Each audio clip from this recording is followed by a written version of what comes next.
বিসমিল্লাহির রহমানির রহিম। আসসালামু আলাইকুম রহমতুল্লাহ। খুব সহজ উপায়ে লটকন তৈরি করে নিব। এখানে 2 টুকরা কাপড় নিয়ে নিয়েছি। 4.4 ইঞ্চিতে এখানে আমি মার্কিং করে দিচ্ছি। তো এখানে আমাদের কাপড়টাকে এভাবে করে ফোল্ড করে নিতে হবে। মিডল বরাবর এখানে আমি দড়ি ফিতাটা বসিয়ে দিচ্ছি। বসিয়ে দিয়ে এখানে আমি সেলাই করে নিচ্ছি।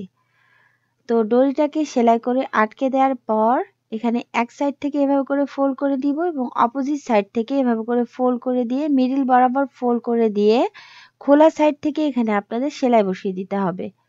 তো এখানে আপনারা যখন সেলাই করবেন ডাবল সেলাই করে দিবেন এবং যে সাইডে দড়ি ফিতাটা আছে সেই সাইডে বেশ কয়েকটা সেলাই বসিয়ে দিবেন যাতে করে দড়ি ফিতাটা খুলে না আসে। এখন ঘুরিয়ে সেলাইটা করে দিচ্ছি এবং কোনাগুলো এভাবে করে ফোল্ড করে দিয়ে আপনারা সেলাই বসিয়ে দিবেন।